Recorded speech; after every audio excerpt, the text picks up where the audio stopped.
अब आज वाली क्लास में एग्जैक्टली इसी पॉइंट को पुश करेंगे जिसका लॉजिक हमने लास्ट क्लास में समझा। तो आज वाली पूरी क्लास में अब हमने जो लास्ट क्लास में लॉजिक समझा कि डेरिवेटिव एज अ रेट मेजरर का कोई भी सवाल आएगा तो हमने कैसे हैंडल करना है, अब हमें वो नोन है। सिंपली सबसे पहले कनेक्शन बनाओगे, जिन दो चीज़ों का रेट कंपेयर करने को कहा गया होगा पहले वो लिखोगे, फिर उन दोनों टर्म्स के बीच में कनेक्शन बनाओगे। This is the only task. जैसे ही हमने ये एग्जीक्यूट कर लिया उसके बाद कुछ नहीं बचता, अकेली डिफरेंशिएशन ही है जो कि बहुत सिंपल होगी। तो चलो आज वाली क्लास में उस एक लॉजिक को रीइंफोर्स करते हैं थ्रू मेनी क्वेश्चंस। तो अब आज वाले हर सवाल पे टाइम स्पेंड करना अपने आप करना, और होगा पर अपने आप टाइम स्पेंड करना। अगर लगे कि टाइम ओवर भी हो गया तो पॉज करके उसके बाद भी अपने आप हिम्मत मारो कि मेरा क्वेश्चन होना चाहिए। तो उसके बाद अगर ट्रबल आए तो आगे सॉल्यूशन देखना ही है, पर बिल्कुल स्टेप वाइज अपना लॉजिक बनाओ। तो अगर कहीं गड़बड़ करते हो तो उसको नोटिस करो, एक क्वेश्चन में गलती करी उसको नोटिस करो कि मैंने ये मिस्टेक करी, फिर अगले में ना करो, क्योंकि टॉपिक मेरे करवाने से नहीं आएगा, अपने आप करने से आएगा। इस बात को बिल्कुल नहीं छोड़ना। तो चलो आज वाली क्लास भी शुरू करते हैं इस क्वेश्चन के साथ, ये अपने आप करो। इस क्वेश्चन में एक्चुअली बिल्कुल भी स्किल नहीं था, पर आई नो कि इसमें कई बार बच्चे इसकी लैंग्वेज की वजह से वरिड हो जाते हैं, पर हमने बिल्कुल वरिड नहीं होना था, हमें बिल्कुल स्टेप वाइज चलना था। हमें गिवन था कि an air force plane is ascending vertically at the rate of 100 kilometres per hour, ठीक है। तो हमें क्या गिवन है कि जिस साइड पे वो ऊपर जा रहा है, sort of dh/dt। If the radius of the earth is r kilometre which is obviously constant, how fast is the area of the earth visible from the plane increasing.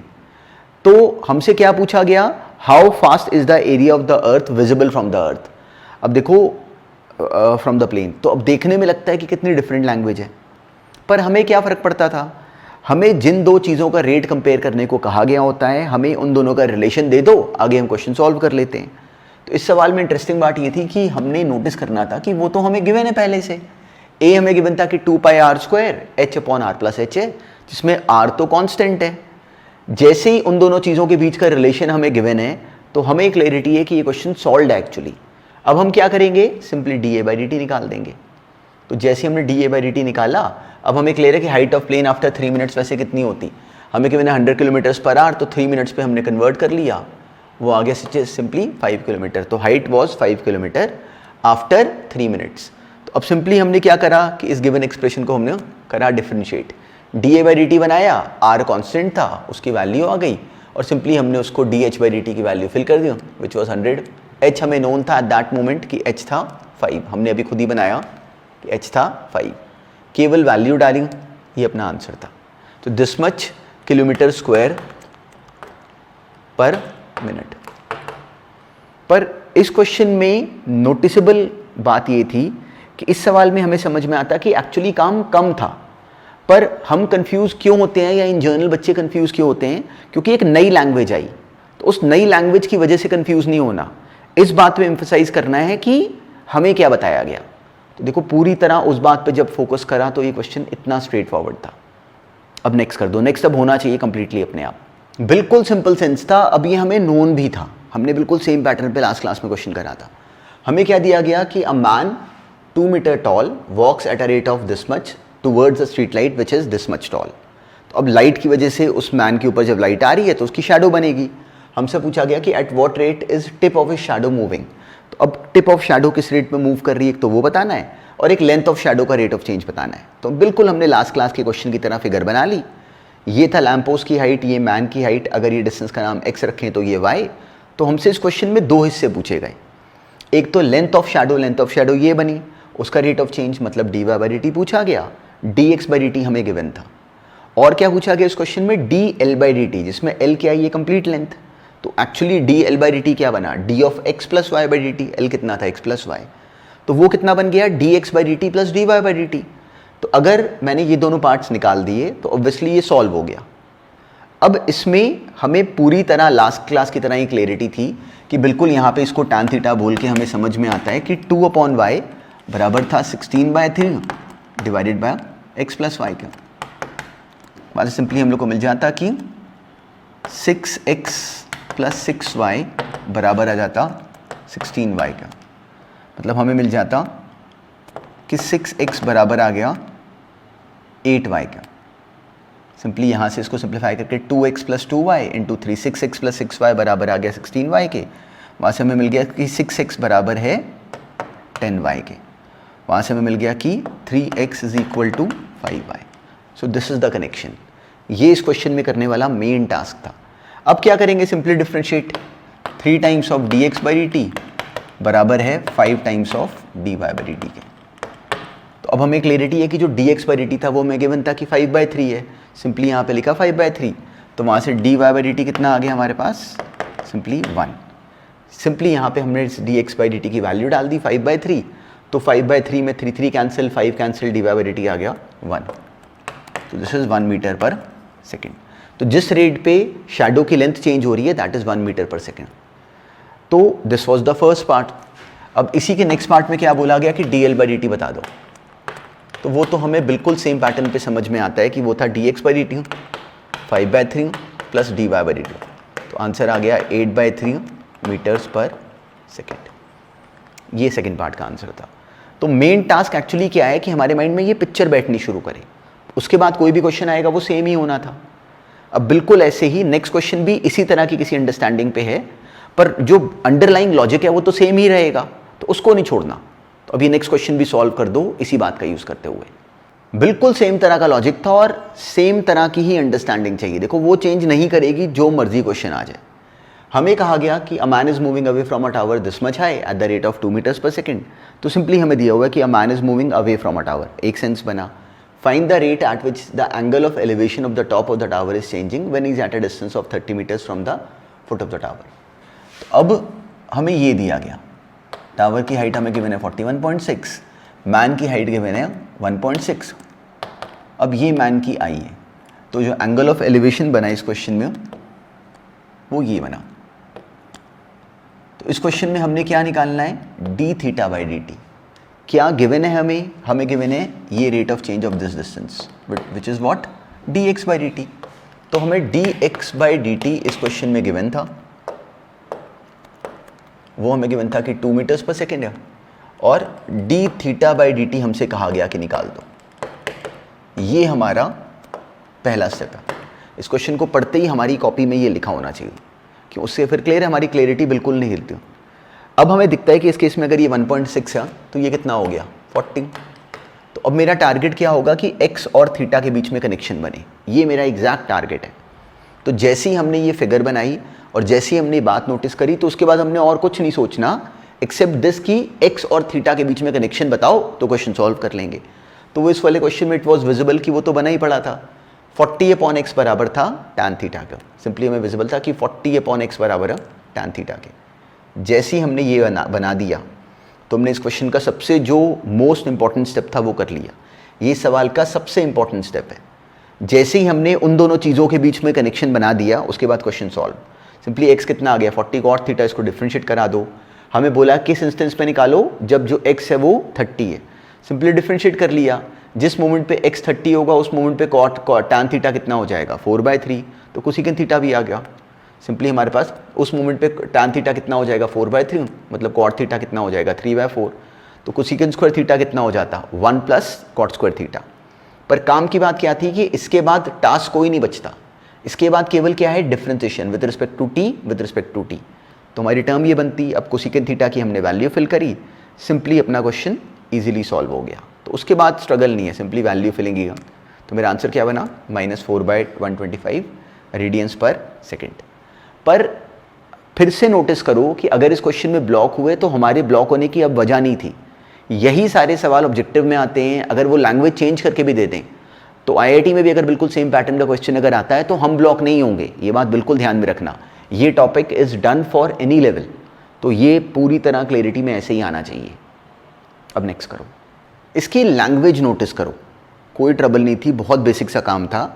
हमें कहा गया find an angle theta such which increases twice as fast as its cosine.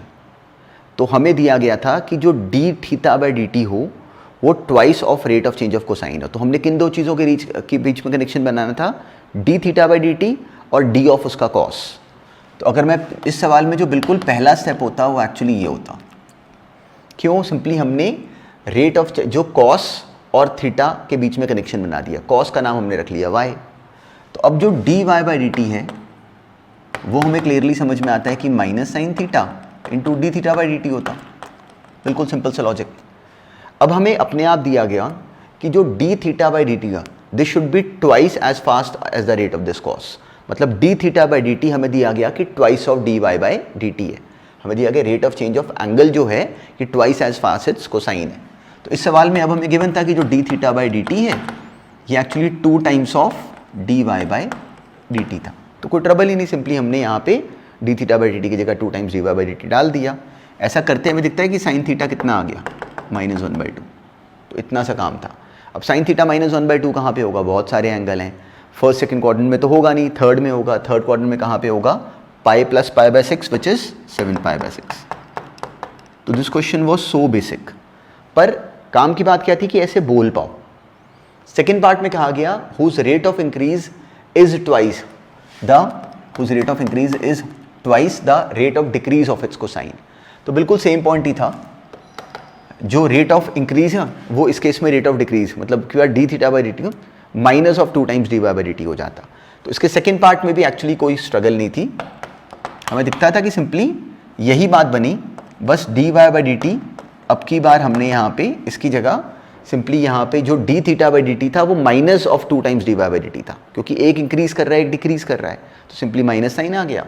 तो वहाँ से बिल्कुल same pattern से अब की बार साइन थीटा बजाय -1/2 आने के इसी वाले में साइन थीटा कितना आ जाता? 1/2। क्वेश्चन एग्जैक्टली सेम ही था। 1/2 थीटा कितना आ गया? Pi by 6। तो एक्चुअली पैटर्न इतना सिंपल है, बस हमने राइट तरीके से कॉन्फिडेंस से बोलना था। तो there was no skill once again. अब ये नेक्स्ट करो। बिल्कुल सिस्टमैटिकली बहुत इजीली इस क्वेश्चन को ब्रेक कर सकते थे, बस हमने लैंग्वेज को सही तरीके से हैंडल करना था। हमें गिवन था कि कोई कोनिकल वेसल है, हमें गिवन है कि कोई conical funnel of semi vertical angle π/4 at a uniform rate of 2 centimetre square per second its surface area through a tiny hole at the vertex of the bottom. तो हमें given था कि जो पानी है वो नीचे से अब की बार यहाँ से सीप आउट कर रहा है। ये हमें कोई कोन गिवन था, यहाँ पे नीचे बॉटम पे कोई होल है जिससे पानी जा रहा है बाहर। तो हमें किसका रेट ऑफ चेंज गिवन था? Surface area. कौन सा? जो सरफेस एरिया होता है उसका साइड। तो हमें इस क्वेश्चन में ds by D T given था, जो कि हमें कितना गिवन था? Simply 2 centimetre square. और हमसे dl बाई डी टी पूछा गया, ये हमसे पूछा गया, ये क्वेश्चन था। तो अब जो कंप्लीट कोन था हमें उससे थोड़ी मतलब है, हमें क्लैरिटी है कि मान लो किसी इंस्टेंस पे पानी यहाँ तक भरा हुआ, ये पानी भरा हुआ है। तो जब ये सिंपली यहाँ पे ऐसे पानी भरा हुआ है तो इस कोन का हमने इसका rate of change of surface area हमें गिवन है, और इसके कॉरस्पॉन्डिंग हमसे इसकी स्लांट हाइट का रेट ऑफ चेंज पूछा गया। किसका? इस कोन का। तो इस कोन में ये लेंथ कितनी थी? अगर मान लो L, जो ये रेडियस था उसका नाम अगर हम रख लें R, तो हमें समझ में आता है कि जो सरफेस एरिया है, मतलब हमारा पहला टास्क क्या है? सरफेस एरिया और इस लेंथ के बीच में कनेक्शन बनाना। बिल्कुल हमें क्लैरिटी में इतनी सी बात समझ में आती है, जो मर्जी क्वेश्चन हो।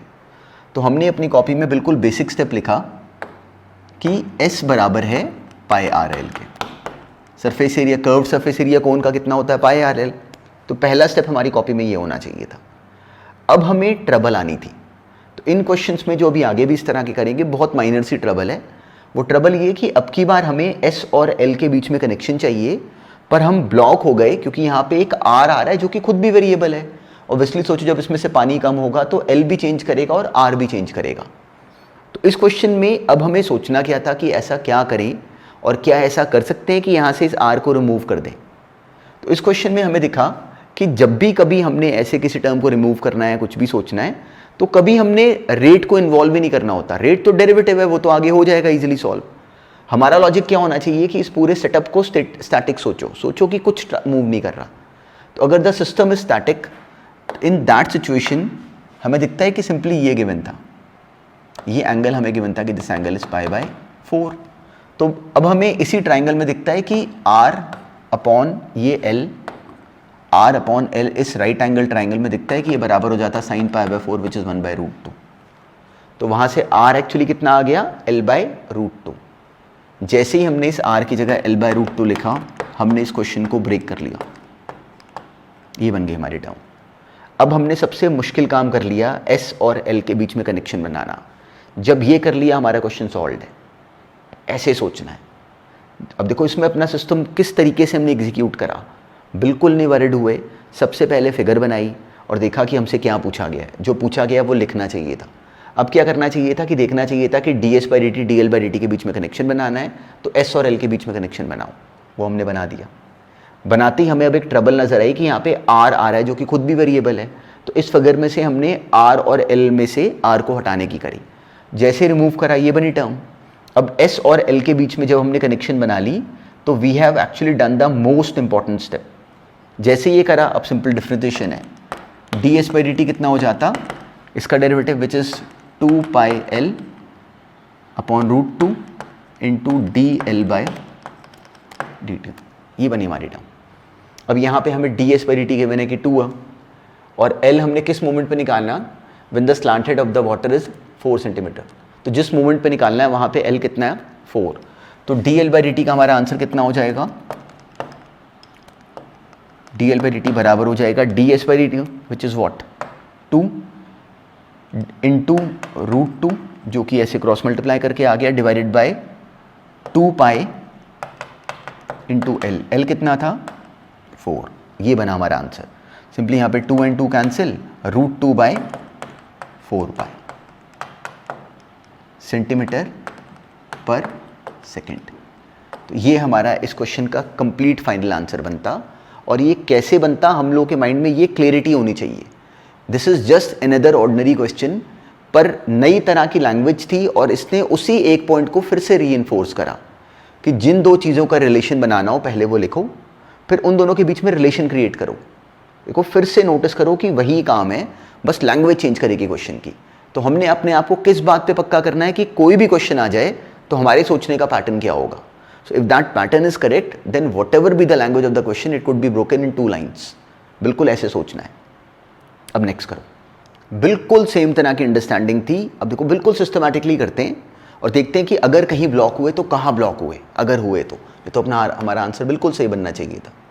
हमें क्या गिवन था, an inverted cone has a depth of 10 centimetre and a base of radius 5 centimetre. तो ये कंटेनर दिया हुआ है हमें दिया गया कि water is poured into it at the rate of 3/2 centimetre cube per minute.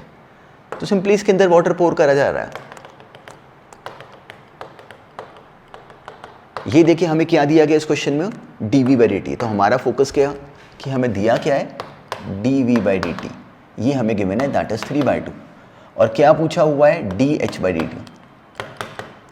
Find the rate at which the level of water in the cone is rising.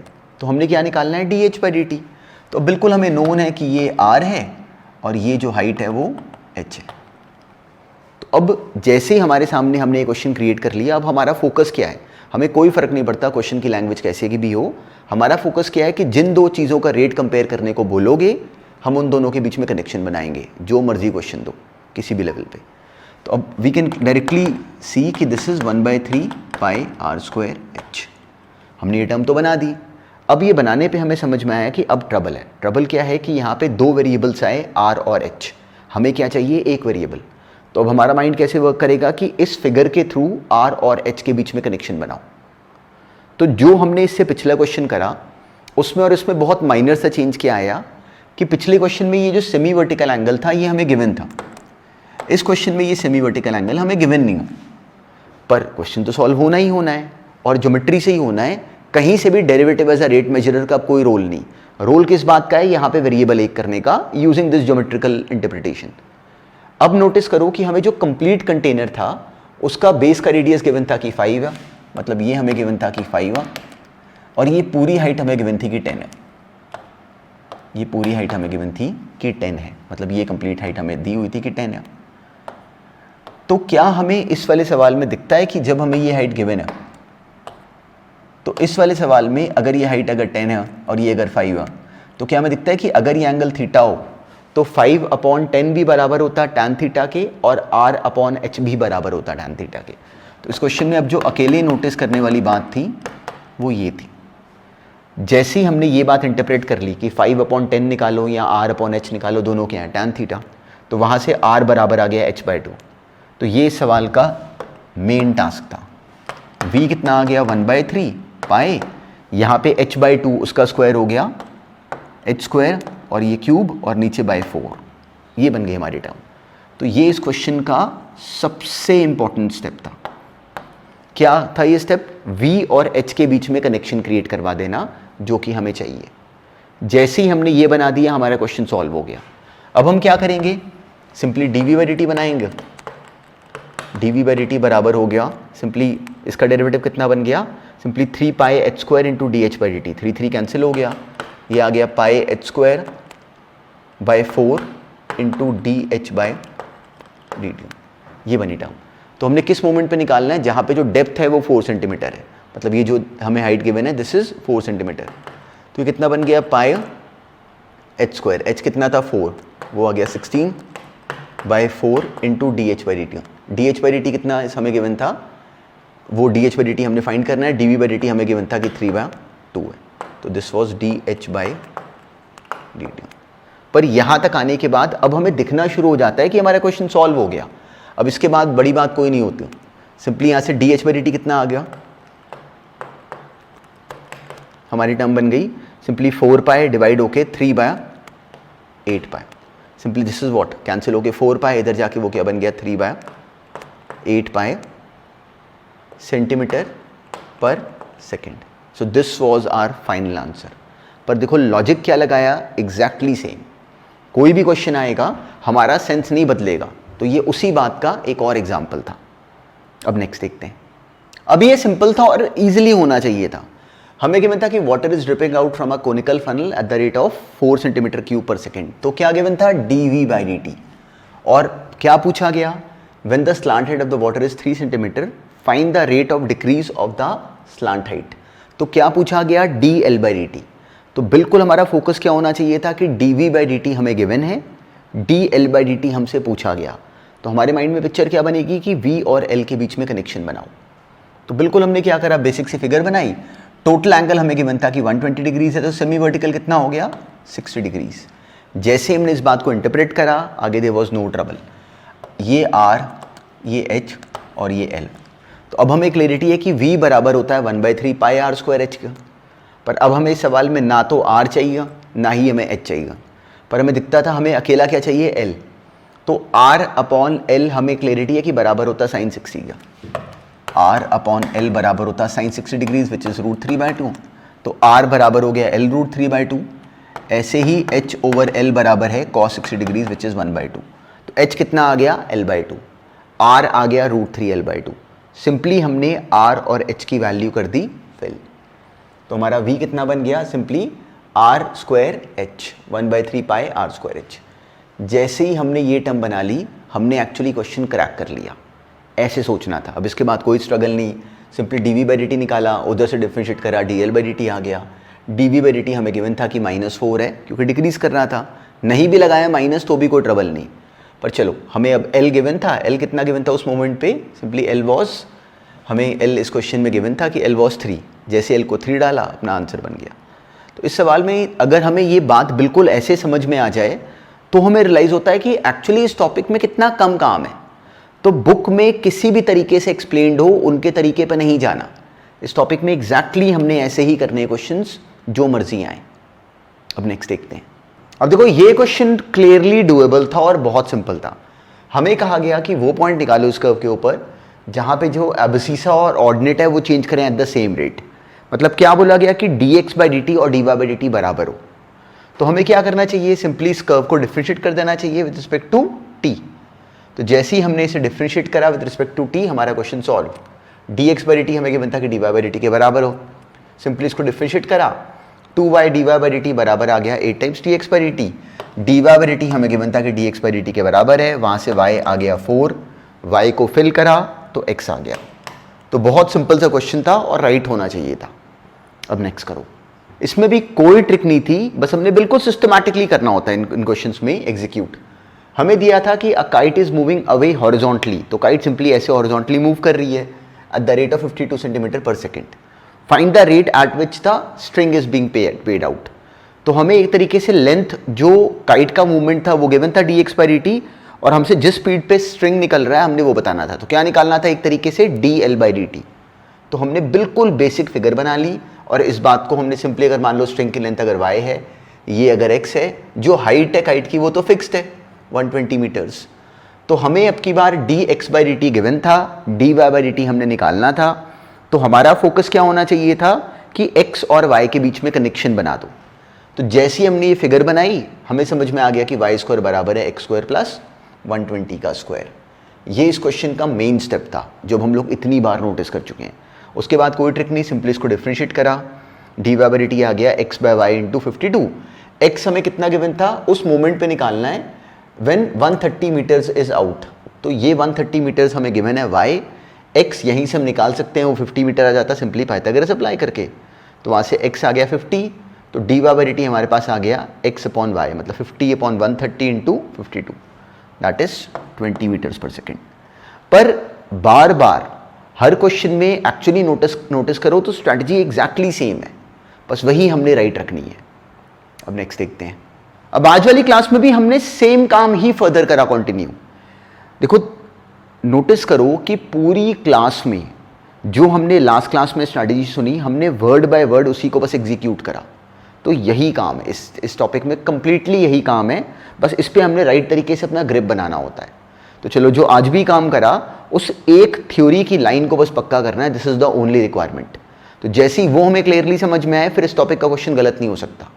तो चलो जो आज भी क्वेश्चंस करे इनको ज़रूर रिकॉल करना बोर्ड्स के लिए, और आगे कॉम्पिटिटिव एग्जाम में अगर derivative as a rate measure का क्वेश्चन आएगा तो वो इसी बात से ही सॉल्व होगा।